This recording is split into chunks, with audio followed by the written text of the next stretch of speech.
Partial derivatives apply to multivariable functions, but before we look at them, let's look at a single variable function.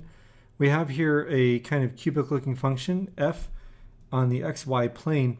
Associated with an input value a is a point on the curve a f of a, and associated with that point is a tangent line. The slope of the tangent line is, of course, rise over run, or more formally, the ratio of change in y to change in x. The derivative f prime of a is equal to the limit as delta x approaches 0 of delta y over delta x, right? And we call that dy dx. That's from first semester calculus. All of this stuff is in R2. In R3, it becomes a little bit more complicated. So let's consider a surface in R3. In R3, associated with a point in the xy plane AB, there is a point on the surface, I'll call it ABC. The surface we're going to say is z is a function of x and y, so z equals f of xy. And if we consider what we just saw in R2, at the point a f of a, there's a tangent line. The tangent line has a slope. The slope is rise over run. Everything's fine.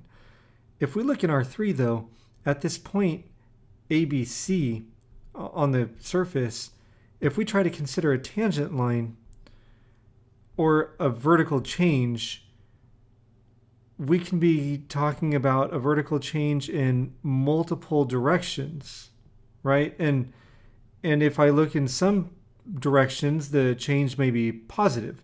If I look in other directions, the change may be negative. And so when we talk about a derivative in R3, we have to talk about in what direction are we dealing with. Never mind the grammar there, but you get the idea. I want to consider a line in the xy plane parallel to the x-axis that goes through the point AB. Imagine a vertical plane that goes through that line that cuts the surface. That will create a curve on the surface, and on that curve we can consider a horizontal change in x and a vertical change in z. And by considering that, we could consider the slope in the change in x direction. Because the line is parallel to the x-axis, it's holding y constant. We can likewise consider a parallel line to the y-axis through the point AB and visualize the intersection of a vertical plane through that line with the surface. And for a change in z, we would have a horizontal change in y. And it's evident in the way I've drawn this. For the same for the same vertical change in z, I have a different horizontal change in x than I do in y. Now that could be because of the perspective, but there's nothing that tells me that they should be the same. And if you think about kind of standing on a hill, if you look in different directions, this steepness is different unless you're at the top, right? But generally the steepness is different if you're looking east versus north or west. So let me emphasize the first line I drew, the one parallel to the x-axis, would have an equation that looks like y equals b, and that is holding y constant. The line parallel to the y-axis is x equals a, and we're considering that to be holding x constant. Now, to put this into actual words here, if we consider holding y constant, then we can find the change in z with respect to the change in x, or delta z over delta x. If we instead consider holding x constant, then we can find the ratio of delta z to delta y. Now you kind of have an idea of what these symbols mean, and now we're going to formalize this. For z equals f of x, y, so a function of x and y, the partial derivative of f with respect to x, and I'm going to abbreviate with respect to by wrt, with respect to x, is obtained by holding y constant. In symbols, it's this kind of curly looking d that denotes it's a partial derivative. And when you see that curly looking d, what you know then is that the function depends on more than one variable.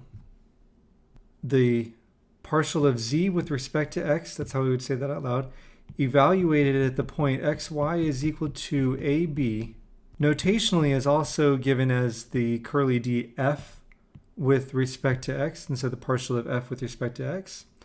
Also, you might see it as d sub x, like uppercase d sub x, at a comma b, or lowercase f, whatever the function name is, with subscript x at a b. All of those represent the partial with respect to x. And it's defined to be the limit as h approaches 0 of f of a plus h comma b minus f of ab divided by h. So you can see in the b, which is holding the position of the y coordinate, the b is constant, and then what's changing is the value that's in the x coordinate. Likewise, the partial with respect to y is the partial of z with respect to y evaluated at xy is equal to ab, also given as the partial of f with respect to y, or d sub y ab, or f sub y ab, right? All the same stuff, but now it's with respect to y instead of x. And the limit definition is the limit as h approaches 0 of f of a b plus h minus f of a b divided by h. Definitions often don't tell us how to do things though, and I'll just verbalize it here and write it down.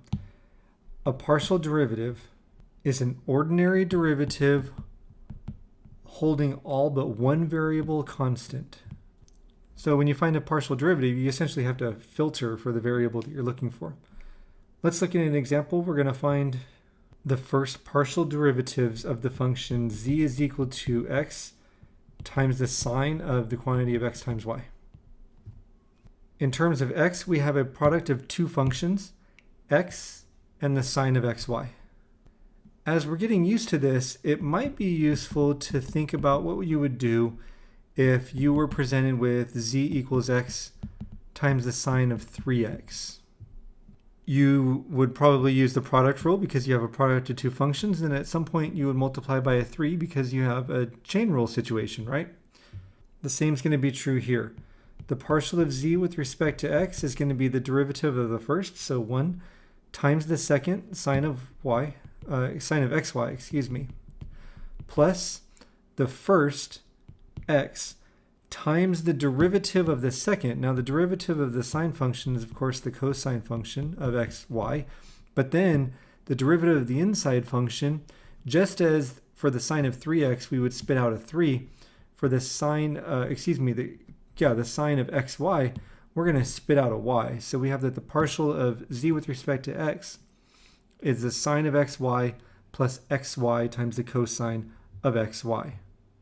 Our work is a little bit easier for the partial with respect to y because there's only one occurrence of y in the entire problem, and x is a constant as far as y is concerned.